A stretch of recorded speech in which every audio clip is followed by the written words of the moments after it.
is Alexander. Shabbat for three. Bingo! Carter will get it for the win. Got it! He is hard to believe. Here's Jordan. Yes! The Magic, a 360 turn with the dribble. Magic down the middle. Gives underneath to Worthy. Slam dunk. Third in the corner. Double fake.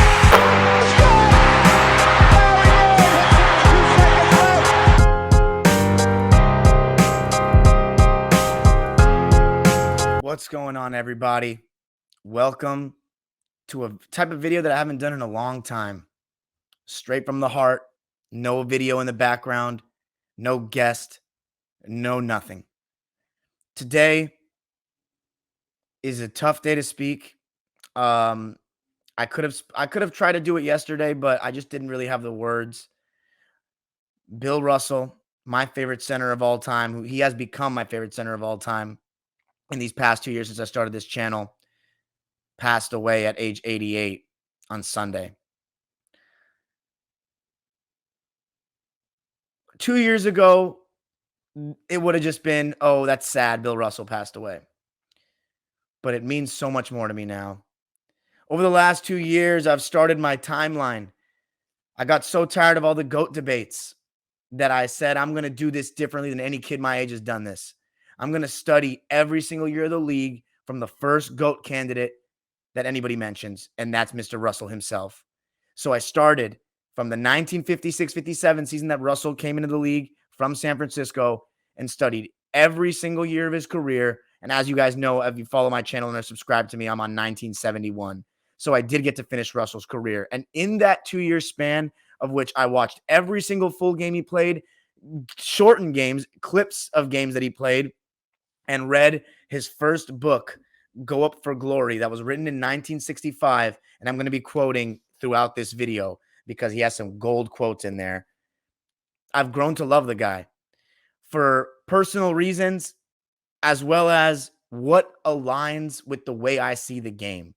And if you guys follow me and you listen to me, I'm really big on winning. You play to win the game. It's the way I was taught. It's the way I was brought up. And the way I've learned over time that in the end, the final score will reveal your team's performance more than an individual box score. Because just because somebody scores 40, 50 points does not mean that that's the best for the team to succeed. And that's something that was even more evident when studying Bill Russell's career. And I think everybody should study Bill Russell and Wilt Chamberlain's careers to view the game from a lens that may change the way you think, the way it changed the way I think. So I'm not just your normal 23-year-old, soon to be 24 tomorrow, talking about Bill Russell. This is from the heart, and here I go. I'm going to sit here and tell you why I think Bill Russell's so great and why he's in the conversation for the best ever as much as any person. But if I were to only talk about basketball in this video, it would do a disservice to what Bill Russell did for society.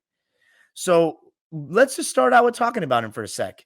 He grew up in Monroe, Louisiana, which was not the best place for a black family to live at that time, as he details in his book. He got to see his family get racially abused. His parents talked to a certain way that made them feel like second-class citizens or lower. And how do you think that feels for a young boy? A young, soon-to-be, black man. A man. That's something you're going to hear a lot in this video because that's all Russell wanted to be respected as. Respect. A big word. A word you're also going to hear a lot in this video. A man. That's all Bill Russell wanted to be respected as. You see these kids coming up today and the world has changed. Basketball has changed. You got guys that want to be superstars. You want to be the next Michael Jordan. You want to be the next big artist making music. You want to be the next big rapper, next big trap artist. Bill Russell didn't need any of that. He just wanted to be a man, respected like everyone else. And that is not how he was treated, both when he was a kid and when he became a professional. Now, Bill Russell is one of those guys that was a late bloomer to the sports world, like your Hakeem Olajuwons and Tim Duncans. His varsity coach at McClymonds when he moved, I hope I'm saying that right, by the way, from Louisiana to Oakland, because his brother was the better athlete and was playing at Oakland Tech, he was saying about Russell, why is it that if there are two brothers in school, we always get the bum. And Russell said that hurt him, as it would hurt any kid at that age. Now, let me ask you this. I wonder who that coach was. I don't know who he is, but I sure as hell know who that bum was. Now, one thing about Bill Russell that I think needs to be talked about before I get into the whole civil rights and how great he is at basketball is what he stood for beyond just that. He stood for the right things. Now, the right thing can be debated based on your morals, but we're in a society today where the student athlete, you could just take away that student part because it doesn't really matter. Kids are there for 1 year, they want to get out. Bill Russell went back to school after winning his first championship in 1957 because he left early to go participate in the 56 Olympics, but he wanted to make sure he got that education. And that's a role model in my eyes. Now, one thing that made Bill Russell the 11-time champion that he is, and here's the greatest, funniest thing about what we do with Bill Russell. Every other player, every other great player, winning matters so much for so many fans. But when it comes to Bill Russell, oh no, we need to say X, Y, and Z to poke holes through that number because it's so unfathomable that a person can win 11 championships in the NBA that we have to poke holes through it. And look, there are some things that are valid. Yes, the probability of winning a championship when there are less teams is higher. Yes, in the beginning of his career, he had to play less rounds to win. And yes, when he first came in the league, there weren't that many black players in the league. But what people do not understand is the way the game changed while he was in the league. Now, this is an exercise for all you guys. And if you listen to my previous episodes, is the NBA getting better and so on and so forth, you can see this for yourself. But go watch a game from 1959 if you can find it, or clips of it. And then we'll watch a game from 1969 when Russ retired. And you'll see a huge difference in terms of the demographic of the court, the way the game is played, and the state of the league. So for people to try to go out and think that it's easy to win 11 championships, this guy was 10-0 in game sevens, 21-0 in winner-take-all games. Let's just examine that first number. 10-0 in game sevens. So how could this be such an unfair team that nobody could stand up to if they went to game 7 10 times? If Sam Jones made a game winner in a game 7 in 1962? If the Lakers were favored with Wilt, Elgin, and Jerry in 1969, and the Celtics were the lowest seed to win a championship at the time and came in, and Bill Russell was the player coach that did it. Was it easy? Bill Russell was not the higher seed every time the Celtics won a ring. The Celtics, and in his book, he details that in 1963, the Lakers going into the season were favored to win the championship, having just taken them to 7 games in 62 in the finals. The next year, Cousy retires. People are saying Oscar Robertson's Royals, with the addition of Jerry Lucas, are going to win the championship. But we have this narrative now that because all these guys that were part of the dynasty, some of which were not even all-stars, great role players like Casey Jones, Frank Ramsey, Satch Sanders, were not even all-stars in a league where it was easier to make the all-star team because there were less players in the league, and they made it because they were great contributors to a dynasty, the greatest dynasty ever, that was led by Bill Russell. Michael Cooper's not in the Hall of Fame. He was part of the Showtime Lakers and was better than some of the players I just named. But he's not in the Hall of Fame.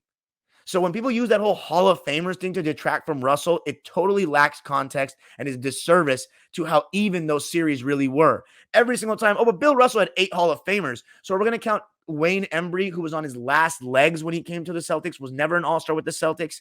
Clyde Lovellette, who was an all-star with the St. Louis Hawks and was on his last legs, averaging like less than 20 minutes a game with Boston. That's what we're doing. So if we're going to do that, let's talk about how the 2022 Lakers had like 10 Hall of Famers and failed miserably. But that's enough of that. So besides the fact that, and listen to Bill Russell talk about it. If you don't believe me, this is a quote from the book. Just plain winning is hard. You are playing against the best there is.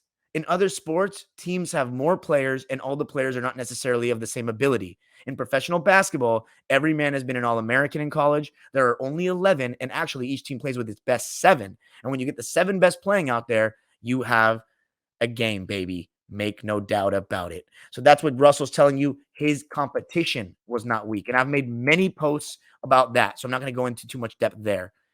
But the main reason why the Celtics succeeded so much, mutual respect.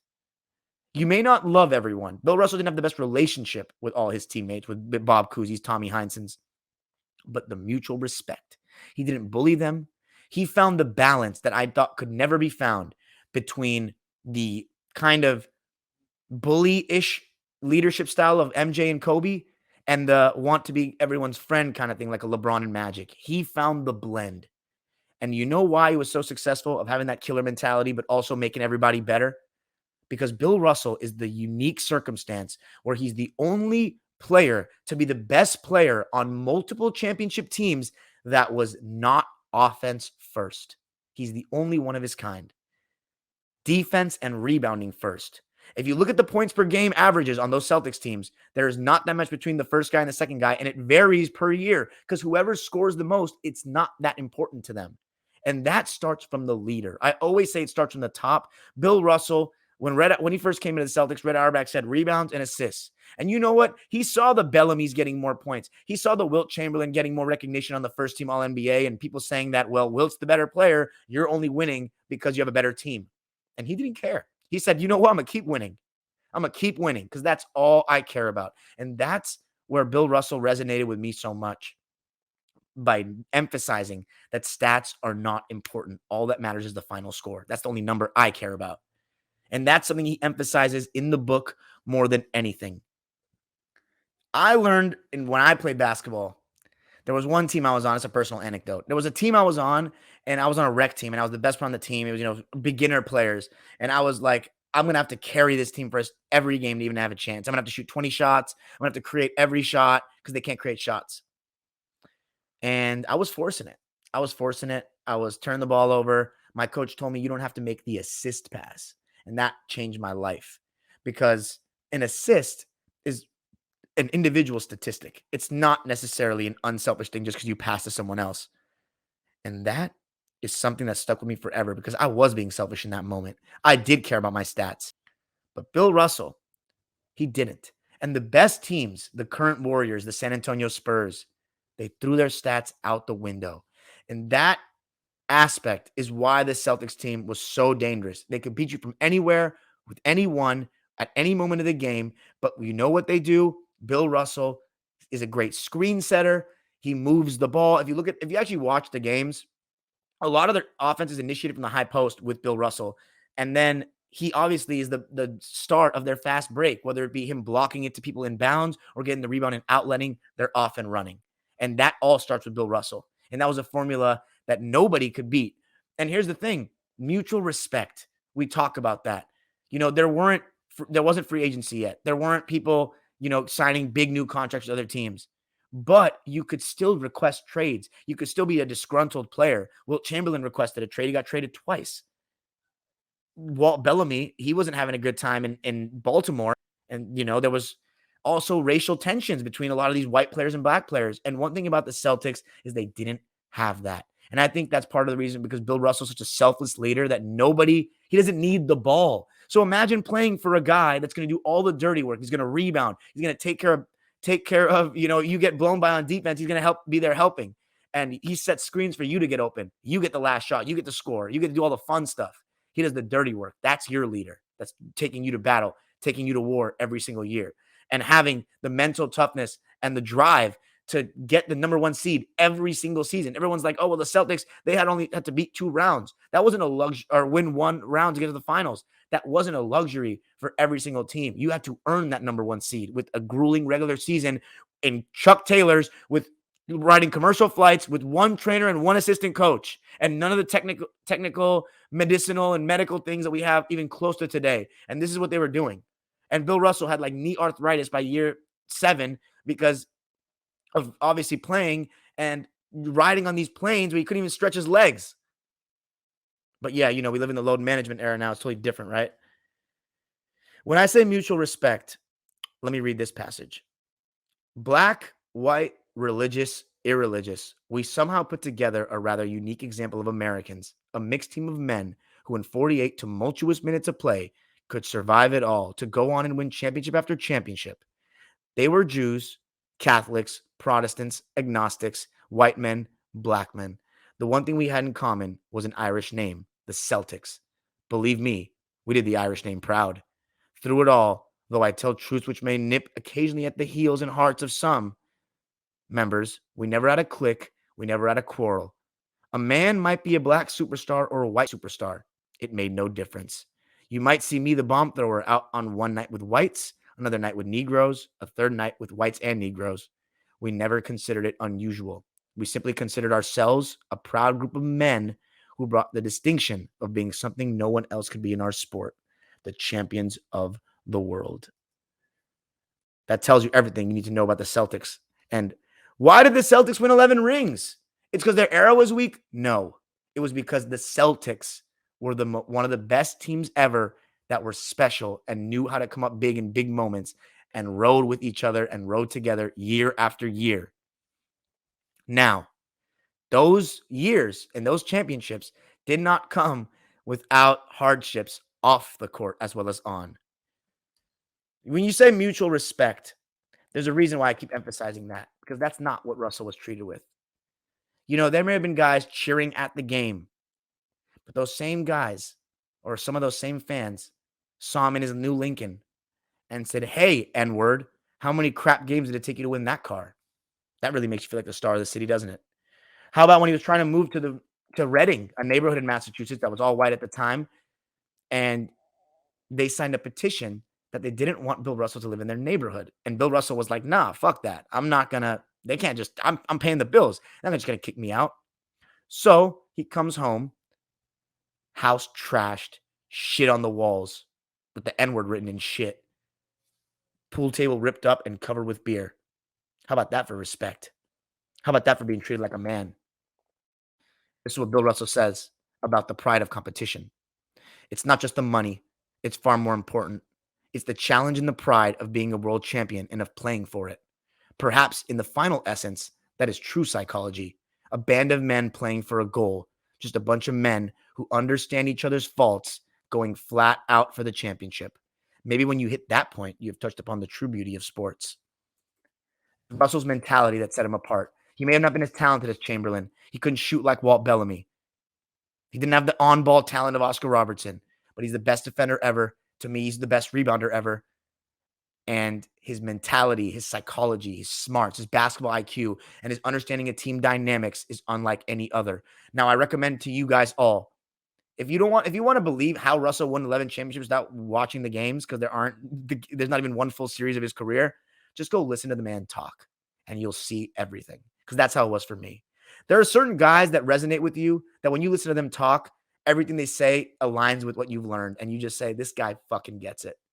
And over the last 2 years, every single soundbite I hear of Russell, this guy gets it.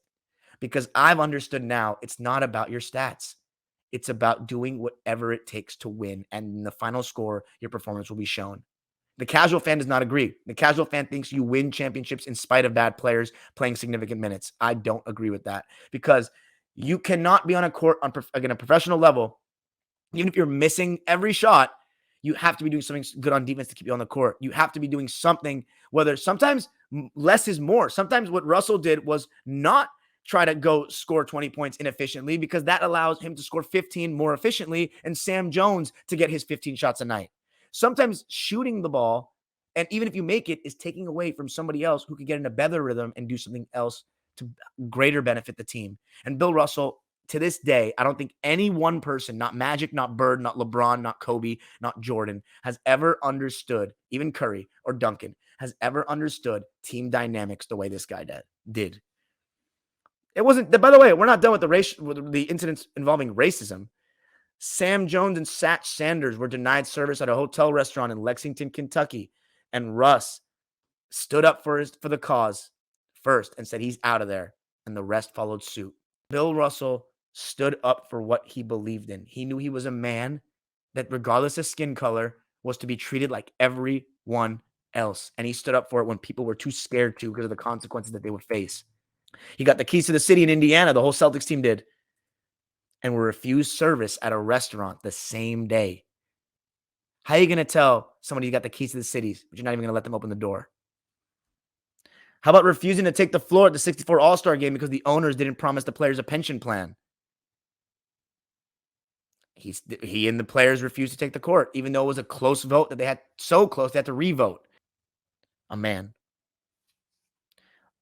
During the All-Star Exhibition Tour, during an offseason, someone told Bill Russell, you're going to stay at, after he had just told white players where they're staying. So you know what that means. And Bill Russell went back to the airport and flew home. He said, it cost me several $1,000s, about a quarter of what I was earning that year. I was broke, but I was a man. I would do it again. Standing up for what you believe in. Standing up for what's right. And on the subject of what's right, he said this. I have said that I've become disenchanted with the civil rights movement. I do not believe there should be more compromise. Right is right. So what he's saying is, stop trying to find a middle ground with the white man, with all these racist fuckers. You stand up for what is right.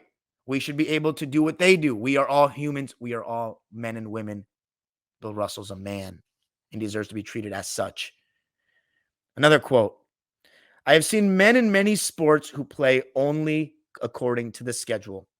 In my mind, the schedule is every game, and that's that. Here's the way I look at it. I'm a professional ball player. I am paid because people pay to see me play.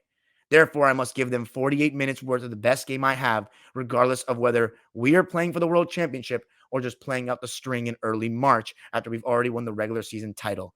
The fan deserves it. It costs him an average of $4 for a ticket. $4, I assume you worked hard to earn. I am earning my money. It's that simple. It doesn't make me a great guy, just a pro. You could have replaced it with just a man. $4, guys. Nowadays, you got guys load managing with got people paying $100+ for a ticket.